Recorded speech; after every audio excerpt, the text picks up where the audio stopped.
Doctor श्रद्धा, स्वागत है आपका आज के कार्यक्रम में। नमस्कार राजेश जी, नमस्कार श्रोताओं। जी हाँ, आज का प्रोग्राम उन सभी निसंतान दंपतियों के लिए है जो बिहार के बसिंदे हैं, जो बाहर रहते हैं या बिहार में रहते हैं। और मैं बता दूं, आज हम लोग बहुत सारी जानकारी देंगे आप क्या कर सकते हैं ताकि निसंतानता हट सके। बिल्कुल, क्या कर सकते हैं और करना आप ही को है। सहयोग डॉक्टर श्रद्धा देंगी और हमेशा 24 घंटे जब भी चाहे आप फोन कर सकते हैं। पहले तो मैं बता दूं निसंतानता क्या होती बिल्कुल, है, यानी कि इनफर्टिलिटी क्या होती जी है। जी। अगर शादी के 2 साल हो गए हैं और बच्चा नहीं ठहर पा रहा है तो उसको इनफर्टिलिटी कहते हैं जी। और उसके लिए बहुत सारे इलाज होते हैं।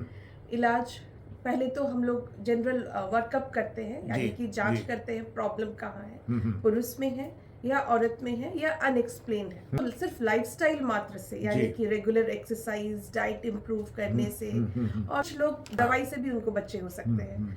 कुछ लोग अगर इन दोनों चीज से नहीं हो पा रहा है तो फिर एक IUI एक माध्यम है, वो किया जाता है, और फिर IVF, ICSI ये सब किया जाता है। और ये सब काफ़ी सफल ऑप्शंस हैं और ये साइंटिफिकली प्रूवन है। और मैं ये भी बता दूं, अगर किसी को झिझक है कि IVF से बच्चा कैसा होता है, तो IVF से बच्चा बिल्कुल नॉर्मल होता है। वो नॉर्मल जैसे होते हैं बाकी लोग, उन्हीं की तरह होता है और उनमें कोई विकार कुछ नहीं होता है। इसलिए बच्चे बिल्कुल नॉर्मल होते हैं। लेकिन किसको किस इलाज की जरूरत है जी, वो डिसाइड करते हैं एक विशेषज्ञ।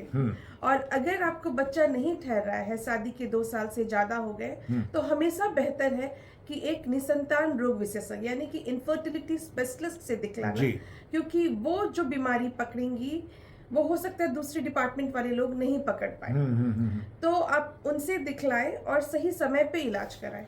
मैं एक चीज ये भी बताना चाहूंगी, इनफर्टिलिटी का ट्रीटमेंट यानी कि निसंतानता का जो ट्रीटमेंट होता है उसमें टाइम बहुत इंपॉर्टेंट फैक्टर होता है, यानी कि टाइम इज मनी। अगर आपका समय निकलता जा रहा है तो आप इलाज भी कराएंगे तो फिर उसका सक्सेस रेट घट जाएगा। इसलिए सही समय पे इलाज करा लेना वो हमेशा बेहतर होता है और उससे सक्सेस रेट बहुत हाई होता है। सही समय पर इलाज करवा लेना बेहतर होता है ना। एक बात बताइए, जो लोग पहली बार सुन रहे हैं, हमें पता है पुरुषों का जो अहंकार है ना, वो सोच रहता है कि महिलाओं में ही कोई कमी हो सकती है, तो ये भी क्लियर कर दीजिए कि इनफर्टिलिटी मेल फीमेल किसी में भी हो सकता है। इनफर्टिलिटी फीमेल में हो सकती है, इनफर्टिलिटी मेल यानी कि पुरुष में भी हो सकती है। और इनफैक्ट आज के दौर में मेल इनफर्टिलिटी ज्यादा हो रहा है, क्योंकि इसका एक तो बहुत बड़ा कारण लाइफस्टाइल है, दूसरा की स्मोकिंग वगैरह है, और जितने भी मतलब इस तरह की चीजें, अल्कोहल, जो लोग जिम करते हैं और स्टेरॉइड्स लेते हैं, उसके कारण भी इनफर्टिलिटी होता है। एक बात यहाँ पूछना चाहेंगे, जो लोग महानगरों में रहते हैं, जिनकी जिंदगी भाग दौड़ वाली होती है, जैसे लोग छुट्टी के समय ही बिहार आते हैं तो 10 दिन आराम करते हैं, लेकिन एकदम थका देने वाली जिंदगी जीते हैं बाहर के दिन, तो क्या ये भी एक कारण होता है? बिल्कुल, स्ट्रेस एक बहुत बड़ा कारण है इनफर्टिलिटी का। और अधिकतर इस संदर्भ में मैं ये बताना चाहती हूँ कि counselling and right time of treatment ये बहुत इंपॉर्टेंट रोल करता है। किस समय साथ रहना है ये सब उनको पता भी नहीं होता है, या पता होता है तो स्ट्रेस के कारण वो लोग कर नहीं पाते हैं। तो अगर आप सही समय पे इलाज कराते हैं और जितना जल्दी इलाज कराएं, और बहुत ऐसे भी कपल होते हैं जिनको IVF की जरूरत नहीं होती है, उनको सिर्फ मात्र पहले तो बीमारी पकड़ना और दवाई से भी ठीक हो जाते हैं। लेकिन आप इलाज कराना शुरू कीजिए। और मैं ये चाहूंगी कि इस बार जो आप लोग आए हैं छठ में अधिकतर लोग घाट जाते हैं। जी बिल्कुल। उन बहुत निसंतान दंपति के दिमाग में रहता है कि छठी मैया उनको अगले साल बच्चा देंगे। बिल्कुल। तो मैं ये उम्मीद करती हूँ कि आप सभी लोग सही जगह इलाज कराएं, और ताकि अगले साल जब आप छठ पे घाट जाएं तो आपके गोद में बच्चा खिलखिलाए। आपकी ये बाकी बहुत अच्छी लगी डॉक्टर श्रद्धा, कि कोई जरूरी नहीं है कि IVF की ही जरूरत पड़े, बिल्कुल, है ना। ये साफ साफ बोलना और एकदम पॉजिटिव वे में बोलना बहुत कम लोगों में ये साहस होता है। बहरहाल छोटे से में IVF का एक प्रोसेस बता दीजिए। IVF का प्रोसेस जो होता है उसमें एक महिला को मासिक के दूसरे दिन बुलाया जाता है और उसको 10 दिन इंजेक्शंस पड़ते हैं। उसके बाद जब अंडे बन जाते हैं तो बेहोश करके उनसे अंडा निकाल लिया जाता है।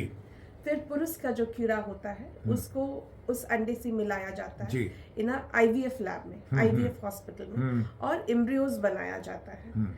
एम्ब्रियोज जो होता है वो इंक्यूबेटर में बनता है, और जब वो 5 दिन का एम्ब्रियो होता है जी, उसको यूजुअली फ्रीज कर दिया जाता है, कभी कभी फ्रेश ट्रांसफर भी करते हैं क्योंकि मैं ज्यादा फ्रोजन ट्रांसफर जी, करती हूँ, तो जी। फिर दोबारा मैं बच्चेदानी का लाइनिंग बनाती हूँ। जब बच्चेदानी का लाइनिंग बन जाता है तो फिर हम लोग एम्ब्रियोज डाल देते हैं। जी। तो मैं एक चीज ये भी बताना चाहती हूँ, जो लोग बहुत उत्सुक हैं बच्चे के लिए, तो इस बार अगर आए हैं तो आप कम से कम अपने एम्ब्रियोज बना लें, अगर जिनके पास बहुत छुट्टी नहीं है या जिनका प्लानिंग है कि प्रेगनेंसी तो चाहिए, उम्र निकलता जा रहा है लेकिन 2-3 साल बाद, तो आप अपना कम से कम एम्ब्रियोज बना के सुरक्षित रख लीजिए।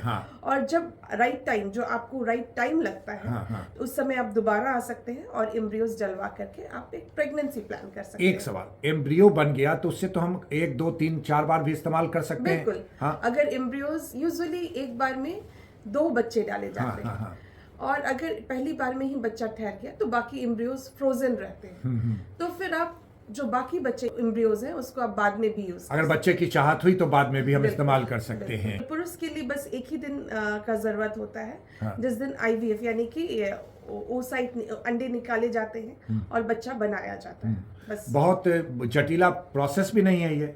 बिल्कुल नहीं, आईवीएफ जटिला प्रोसेस तो बिल्कुल नहीं है, लेकिन मैं ये बताना चाहती हूँ कि आईवीएफ अगर किसी को कराना है तो आपको ऐसे हॉस्पिटल में कराना चाहिए जो मान्यता प्राप्त है, यानी कि जो गवर्नमेंट ऑफ इंडिया से रजिस्टर्ड है और वहाँ के सारे डॉक्टर्स सर्टिफाइड है, आईवीएफ सर्टिफाइड है, वहाँ के एम्ब्रियोलॉजिस्ट सही हैं, वहाँ का लैब मेंटेनेंस सही है, तो हमेशा वहाँ कराना सही है।